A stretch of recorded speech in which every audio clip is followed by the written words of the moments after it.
Good morning, Bucknutters. Welcome to the Bucknuts Morning 5 here on Friday, October 10th, 2025. I am Dave Biddle. I am joined by Jonah Booker, as usual on Fridays. Good to see you as always, sir. Good to see you as well. Looking sharp over there. You got anything big going on this morning? I will be on live on CBS HQ and CBS Sports Network right around 11 o'clock. So in about an hour, I'm going to be on HQ and CBS Sports Network talking Ohio State, Illinois, with our awesome Illinois reporter on 24/7 Sports, Jeremy. So we're going to be on live talking Illabuck. So looking forward to that. So let's get down to brass tacks, my friend. All right, we know the drill. All right, I'll go 3, 2, 1, and give my pick, and then you can say your pick for Ohio State at Illinois tomorrow. First time they played in 8 years, which is kind of crazy. All right, here we go. 3, 2, 1. Buckeyes 34-14. We're pretty close. Yeah. I'm going to stay true. I have 35-9 Ohio State. I'm going to stay true to my credo that I'm not going to pick anybody to score double digits on this defense until someone does. We're pretty close, though. Say yours again. 34-14. And it was so tough for me too, Dave, in our staff prediction to even go over 10 points, like you said. The Vegas over and under for Illinois' team total, I think, is like 17 and a half points, I believe. Last that I looked at it, and the whole time I was thinking to myself, I was like, can this be the first time that somebody cracks over 10 points? And this is how I saw it played out. I thought that Illinois coming out with an opening script, I could see them getting points on the opening script, and then from then on out, Ohio State controlling the game, jumping out on them early, Ohio State pulling their starters, and then Illinois getting a late garbage touchdown in the fourth quarter. So I kind of see it sandwich, opening script, end of the game. That was my prediction with the staff write-up that Pat Murphy's going to publish today on the site. I could see something like that. And one of the things I talked about in our staff roundtable that, as you said, will be published later, is we know Brett Bielema is going to take chances. He always did when he was at Wisconsin. Yeah. He played Ohio State. Fake punts like deep in his own end, and didn't always work out well for him, but sometimes it did.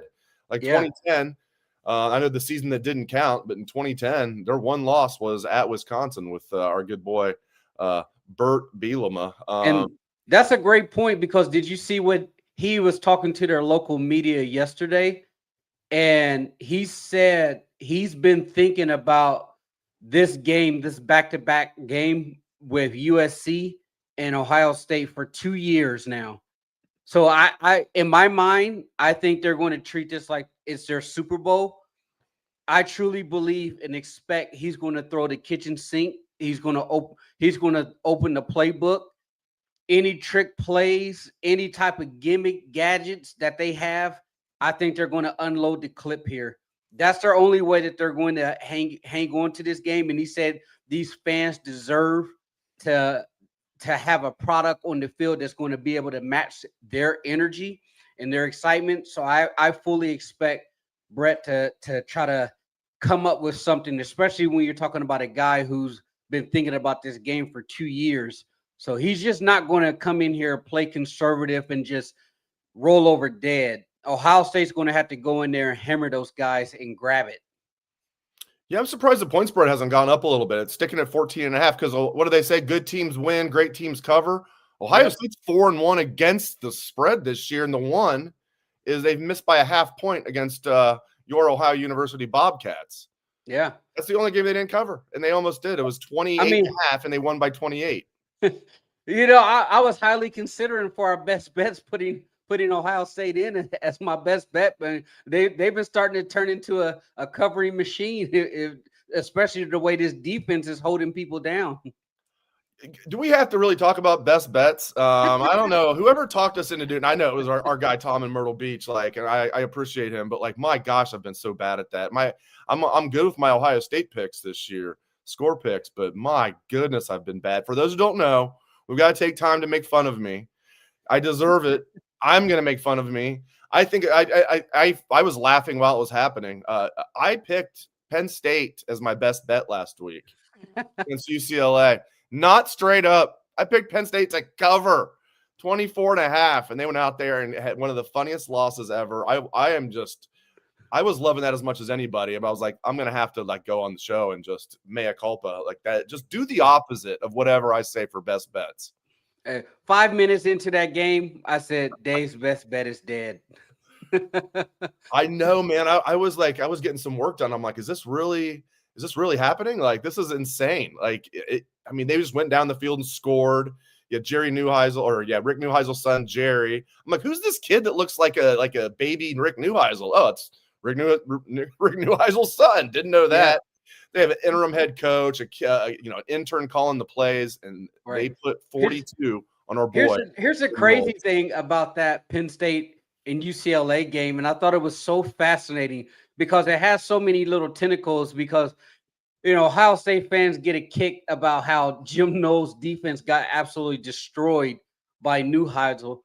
But post-game, Neuheisel even admit that he was so nervous, never had done it before, that there were several instances during that game that he forgot to flip the microphone piece down, and he's out there calling plays, and the quarterback can't even hear him. So basically, Nico was in the huddle calling his own plays like he was running the old school run and shoot. So when you saw UCLA just absolutely torching Jim Knowles' defense, a portion of that was Nico just absolutely destroying Jim Knowles on his own, calling plays from the huddle, and Knowles, for whatever reason, decided that he wasn't going to adjust to Nico's ability to scramble and run. And I was like, did you just not play this kid several months ago in the shoe? Like, what's going on here, Jim? And that was always the knock about him, man. Like the ability to adjust.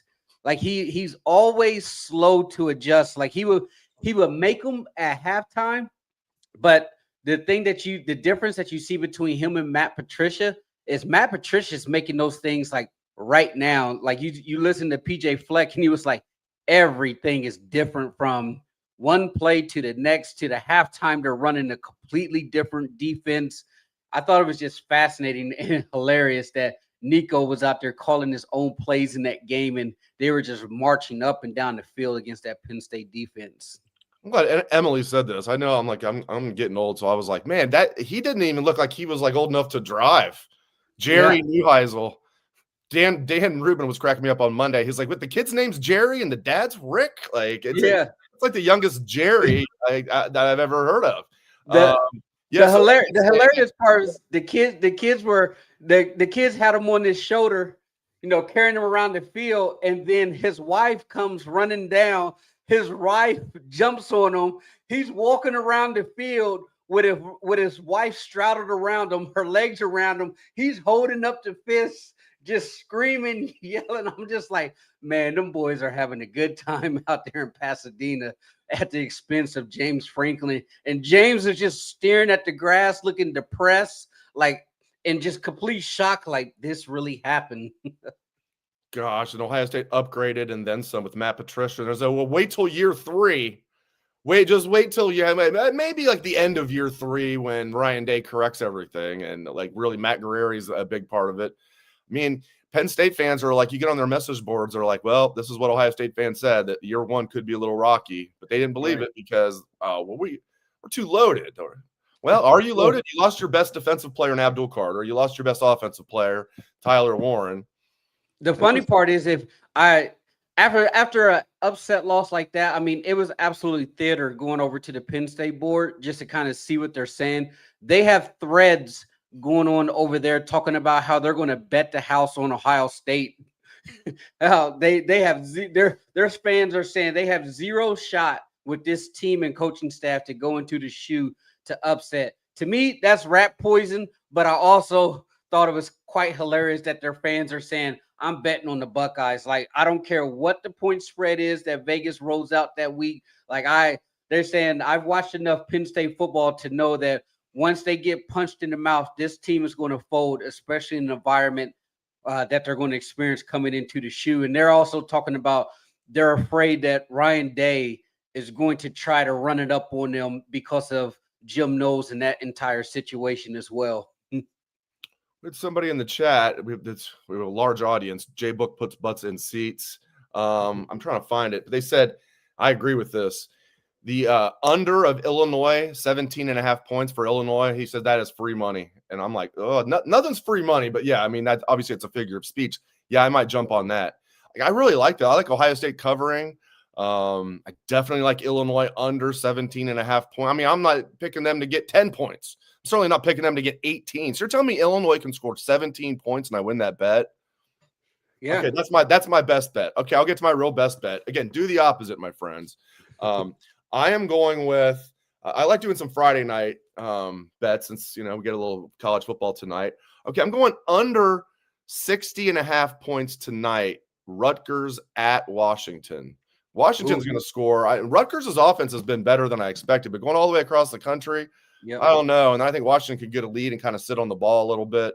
That's just too many points. I see why. Both offenses are good, but 60.5, I'm going to go under 60.5. So that game will be like in the hundreds total. So everybody go over.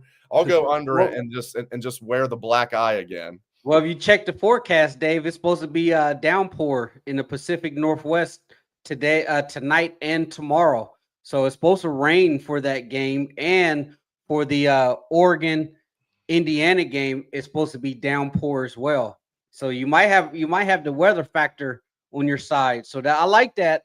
And because I was looking at that one, I have that one flagged as an under bet as well. My best bet, I'm going down to the Cotton Bowl Red River Shootout. Oh, yeah. Give me Texas, Oklahoma, first half under 23.5 points here. Even with Mateer coming back, and I kind of hope Mateer comes back because I think it would be a situation to where they're going to ease each other in. This is going to be one of those Texas offense, not very good. They haven't played very well all season to start the game. Oklahoma has a very stout defense. I think Texas defense is good enough to kind of slow this Oklahoma offense down. I do believe this is going to be a low-scoring game. I actually kind of like the overall total 45.5 under as well. But my best bet to start the Saturday off, 23.5 first half under in the Red River Shootout. I like it. I'm going to tell you. I know they didn't work out well last week, but overall you're doing great this year. So I'm going to tell you on that one for sure. Under 23.5 total points in the first half. Yep. For the you got any secondary? What you like on the secondary? I don't really. I mean, I looked at a few different things. Nothing really jumped out at me. Like, I mean, there was a couple things in the Big Ten that were interesting. Like, I was tempted to say, like, because I think Oregon's going to win, but people are just sleeping on Indiana. I heard people say, oh, yeah, they got blown out in both of their, like, marquee games last year. It's like, wasn't that like a 7-point game at halftime against Ohio State, maybe 10-point? Yeah. It definitely wasn't a blowout in the first half, and then Ohio State did pull away. Caleb Downs' punt return for a touchdown just blew that game open, but still. And then Cignetti just didn't want to get blown out, so he just sat on the ball. But I didn't get the feeling Indiana was completely outmatched in the first half against Ohio State. Notre Dame took it to them in the playoffs. I think this Indiana team is better. I thought our guy Rourke from OU that transferred to Indiana was a very good quarterback. Is there any doubt Mendoza's better? People are picking him to go number 1 overall in the draft now. Right. So I'm tempted to go because that hook, man, it's Oregon minus 7.5. I'm tempted to say Indiana. I'm going to stay away from it because as soon as I do that, Oregon's going to blow them out. Yeah, I'm almost tempted. There's no way I would ever bet on Michigan, but Michigan's a 2.5-point dog at Southern Cal, which was interesting to me. But I think Indiana's going to hang in this game. It wouldn't shock me if they win. I think they'll cover at 7.5 points. I kind of like Indiana here.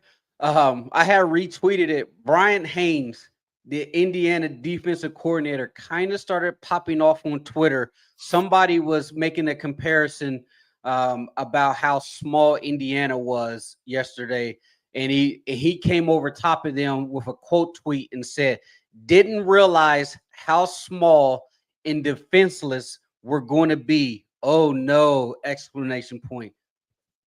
Antennas goes up when a coach kind of, puts on the defense, and it might be ready for this game, Dave. When they play, it's like, oh, poor us. We're too small. We have zero shot to go against the big, bad Oregon. that kind of tells me Indiana might be up for this game. The team total on this, it might be a good play here because if you like Indiana, I think their team total is like 22 points here. And I think the over-under is like 58.5. The one thing to be cautious about, too, and which could play into Indiana's favor is, like I was saying, it's supposed to be a lot of rain. So if you're going to get some rain in there, that may play into Indiana's favor because you're talking about the Indiana team that ran for 300 yards against Illinois. So they have a solid rushing attack. That's going to be a good one there. I think if you're getting 7.5 points, if you can get that hook on Indiana, that might be a solid bet there. I kind of like this over 51 points as a secondary bet with Alabama at Missouri. I think Missouri's coming off a bye. Alabama, they're kind of on a hot streak right now. One at Georgia. They beat Vandy fairly well. 16 points, covered the spread last week. Ty Simpson's playing some really good football, probably some of the best quarterback ball in the SEC. But going to Missouri with Bo Perbula, who's their team averaging about 40 points per game right now. And Josh Pate was warning Alabama fans like, hey, you guys were worried about going in between the hedges as a game that you should worry about. This is one that you probably shouldn't sleep on at Missouri. I do think this is an opportunity for both offenses to kind of get up and down the field here with Missouri. I like that 51.5. And if you're a degenerate, if you really want to bet one, I got one for you that's probably my third one that I was looking at. UMass at Kent State. The over-under on that is 50.5. Both of these teams have the worst offenses in all of college football. They average about 11 points a game or less in all of their games. Now, the flip side of that is both teams have atrocious defenses. Now, you don't know what you're going to get. You have two anemic offenses, two anemic defenses. Will they average each other out? I don't know, but typically, if you have two bad offenses, the defenses should be able to have somewhat of a leg up. I was looking at that at 50.5 points with two offenses that's averaging barely over 10 points a game. That's one that I was looking at as one that's like, hey, I might sprinkle a little bit of couch change on that one. That's hilarious. I mean, the poor Golden Flashes and the Minutemen, but focusing on Kent State for a minute, it's like, well, they have one of the worst offenses in the country, but they make up for it by having one of the worst defenses in the country. Oh, yeah. The Golden Flashes. Good old Kent State.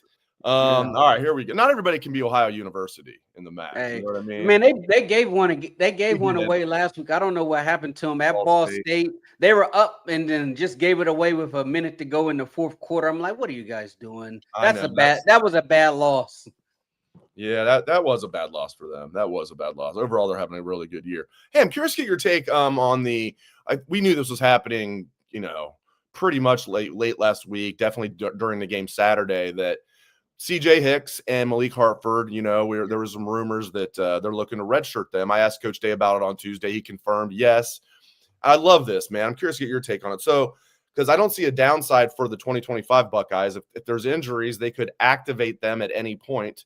C.J. Hicks and Malik Hartford, one of the two, if there's injuries. They're going to be ready to play. I assume they're making the trip to Illinois. Ohio State leaves at 3:30 Eastern today to fly to Illinois. So I assume they're going to make the trip because Coach Day said we need to have them ready to play if we need them. But, yeah, they can not play the rest of the regular season, still redshirt, and they can play in the playoffs and not lose that year of eligibility. I love this. Now, some people are worried. I've even had some people just say flat out, oh, don't be stupid. There's no way they're going to come back next year at Ohio State. They're sitting out so they can transfer elsewhere. That's not what I'm hearing. I love this entire idea, JBook. Your thoughts? I like it. For Ohio State, I think it's a win-win situation, especially if you are able to retain that type of talent here, because obviously those two guys weren't seeing a significant amount of playing time. So if you can, with C.J. Hicks, it's also a two-part component to where it's also a strength and conditioning as far as nutrition, trying to get him bigger, because I truly believe that it's going to be a full-time transition to him coming off the edge. And I still believe that his body's not truly where it needs to be. So if he wants to get bigger and run that back for one more season, hey, do it. I mean, I think that's going to be a great opportunity for him, especially when you look at the guys that are going to be potentially leaving next year. As far as Hartford, I mean, that's for him. Yes, go ahead and redshirt if you think that's what's best for him. But I truly believe that he is going to be in a battle, because I think there's some talent back there on that back end with Delane and some of those younger guys that are definitely going to push him. Because when you look at that back end, there's a lot of youth at that safety position, Dave. So he has to make a decision like, okay, if I'm going to redshirt, am I coming back? Am I going to beat out some of those younger guys? If so, then, hey, this is a great decision for him. If not, then he has to make a business decision, because you look at those safeties. I mean, there's some young dogs on that back end, and they're chomping at the bit to go play.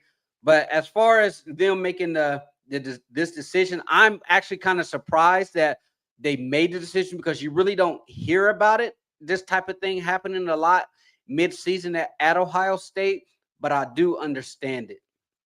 Yeah, I like it, and I give everybody credit here. It's a good idea by the staff, and from my understanding, they went to the guys, and they wouldn't have done it if they didn't have the blessing of C.J. Hicks and Malik Hartford. So I give the staff credit for the idea and the way they handle it. They're like, you're going to do this, or my way or the highway. No, you can't preach tough love, and then, we love each other. We're going to take care of each other. We're going to go hard as heck on the field, but we're going to take care of each other off the field. You can't preach that and then do that. And that's not what they did. And then I give the guys a lot of credit for being mature enough to realize this is not what I wanted for my 2025 season when the year started, but this is good for my long-term career. And you can make some more NIL money if you're CJ Hicks next year, and then maybe go off to the NFL. All right. Hold on, Dave. Tell me if I'm wrong. Just my observation, and you're always over there in the Woody and stuff. But to me, doesn't this team and program feel different compared to years past? And the reason that I say that is I feel like the player to coach relationship is so much stronger as far as the open communication. And not only that, but the coach to coach relationship and the dynamics feels like it's much stronger, because I felt like the coaches, Ryan Day, he did a good job, but I also felt like not everyone was always on the same page. You always heard about one coach, felt this way. One coach felt that way. When you see pictures of Matt Patricia staying hours, after practice, just talking ball with Sonny Styles with his shoes off, and they're just hanging out talking. Like, those are moments to me when I see a picture like that, and I start to think in the back of my head, these are moments that Matt Patricia will probably really appreciate, to say, hey, maybe I want to stay around here because I enjoy this. I love talking to these kids. And then you hear Peyton Pierce said, hey, I talked to Matt Patricia on his first 2 days more in those 2 days than I talked to Jim Knowles his entire career here.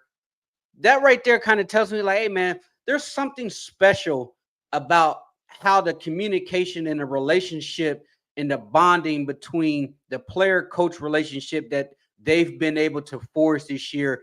And you see on the sidelines, there was a time in between the game where Matt Patricia had his arm around Larry Johnson, and they had like a clipboard, a tablet, and they're kind of like going over things. And I'm like, hey, man, that's beautiful to see. That's beautiful to see. And then you'll see like the coaches, like they'll fist bump each other off a big play or after the game and stuff. And I was like, it's a beautiful dynamic that's going on within the program. Like, I'm just curious you're over there, curious to kind of get your feel and your pulse on what you see and what you feel. I think all the way in Scottsdale, Arizona, you have the pulse. You have your finger on the pulse all the way from there, because you nailed it. I can't think of a team. And I think we're always prisoners of the moment. Oh, this is the best team ever. This guy's the best. I cannot think of a team where the players and the coaches, everything you just illustrated there, were tighter than this. There's no rumors about this coach and this coach aren't on the same page. Larry Johnson and Jim Knowles last year. Turns out that was more of a Jim Knowles problem than a Larry Johnson problem.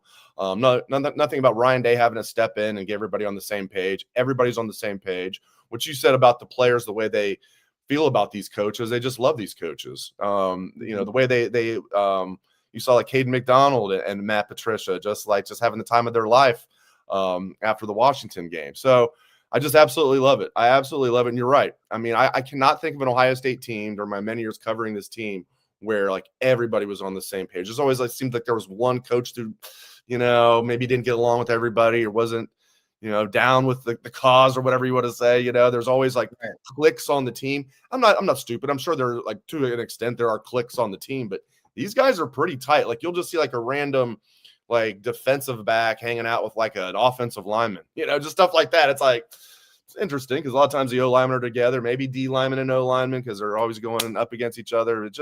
This team seems like they're very, very, very tight across the board. All right, we do have a question for you from Brian, recruiting question. Could you ask JBook if we'll take Weatherspoon if he wants in? For those who don't know, Jacob Weatherspoon from Avon, Ohio, 4-star safety, can play corner. He's listed as a safety. He's committed to North Carolina and Bill Belichick right now. Your thoughts, JBook? I don't know if they would take him back because I think part of him flipping was a little kind of issues to where he wasn't all the way truthful with the staff about him wanting to look around and take visits. The staff is very upfront, like, hey, if you want to take your visits and you want to go check out places, hey, just keep it real and be upfront with us. And I think there was a situation to where this kid wasn't upfront with them. I don't know if they would take him back. That ship may have sailed, but I don't. That one's a tough one. He's a talent. He's an in-state kid. If you're Ohio State, do you swallow your pride and say, hey, kids make mistakes. Let's let bygones be bygones. We're going to take an in-state kid, and if we take you, don't let that happen again. Let it be a lesson learned. Personally, I would take him back. That's just me because we're in the business of collecting as much talent as possible because you want to be able to give kids an opportunity to learn from their mistakes. And if he wants to be a part of the program, especially an in-state kid, you got to be able to have that open dialogue and say, hey, this is where our relationship went wrong.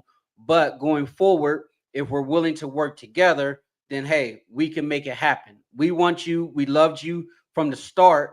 Things went sour, but hey, let's get this back on track. We want you to be part of this class. That's just me. I would bring them back, but I'm not the guy just being paid millions of dollars to make those decisions. I'll get you out of here on this. It's interesting what's happening at right guard. Tegra is still the starter. I think he's been playing better and better, but they continue to rotate somebody in for him when the game's still on the line. This time it was Josh Padilla going in at right guard early in the game, a couple series in the first half. And it was Onyeama going in when the game was, well in hand, only had 10 snaps. Padilla had 19 snaps, I believe, at right guard. What do you make of that? I think they're still searching for that right guard spot. They're saying that, hey, they're saying all the right things about Tegra, but they're also putting an emphasis to give credit to the kids that they're giving snaps to say that they earned it, which is a smart way to say we're giving other kids looks to see how they're going to perform with the offensive line, which is a smart plan. Very, very, very elite way to go about coaching this team. I think as they get into Big Ten play, they're still going to need more from Tegra. He needs to definitely raise his game to the next level, and they're trying to get as many looks as possible without completely disrupting the entire offensive line in their gel and their flow of the game. But yeah, it's fascinating because I think he said that kid could play center and guard whenever he was talking to the media, and they wanted to see how he looked at the guard spot. But I would say this, it's incredible how well coached the offensive line, the first and the second unit have looked. When you watched, what was fascinating to me when you watched that Minnesota game, when the second unit came in, Dave, the fundamentals, the techniques, the discipline, you really didn't see a drop off from when that first team offensive line came out. I mean, that second team unit came in and it looked like a bunch of bulls just snorting steam coming out, man. They were just plowing Minnesota's front. And I was like, good Lord. I was like, this is Ohio State's second team. I go, those 3 offensive line coaches that they have that they're paying, it's paying off because those boys are looking really good, even the backups. And I couldn't be more impressed with the way that they're performing. I mean, when you're starting to have national guys cutting up clips of Ohio State's offensive line, that's when you know, like, hey, give me some of those guys. Because I think it was Coach Kublik. He circled in on Phillip Daniels. Well, Phillip Daniels was playing through the whistle once again with his helmet off, fighting people still. And Coach Kublik said, give me 5 Phillip Daniels any day of the week. Those are the type of offensive linemen that I want.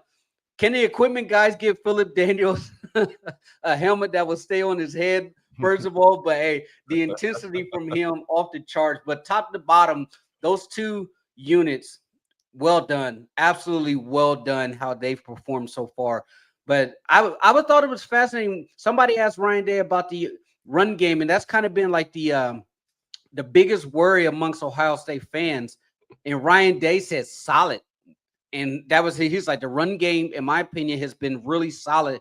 And we're getting better and better each week. And Bo is taking big steps every single week. And we're going to continue to get better. So that kind of put my worries a little bit at ease, to where the ball coach comes to the podium and he feels comfortable, because Ryan Day is not going to sugarcoat. If he doesn't like the way something is operating with the offense, he's going to tell you, like, hey, we need to get better here, or I don't like where we're at right now. But when he comes to the podium and say, hey, the run game's solid so far, I'm like, okay, they see something, but they also recognize that there's a lot more room to get better. I love that Phillip Daniels play. He gets his helmet knocked off. He doesn't even break stride. He's downfield blocking after getting his helmet knocked off, looking for someone to hit. I'm like, oh, love that. Love that. Love JBook on Fridays as well. Thank you, sir. I appreciate your insights as always. He's Mr. Jonah Booker. Thank you, JBook.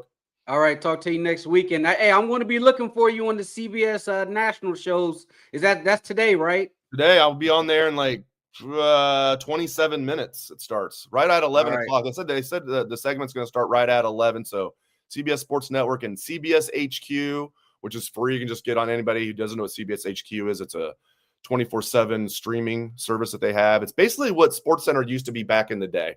It's how I describe it. And you can listen or watch it, for free on any device, 24 hours a day. All right, great stuff, JBook. I appreciate the plug as well.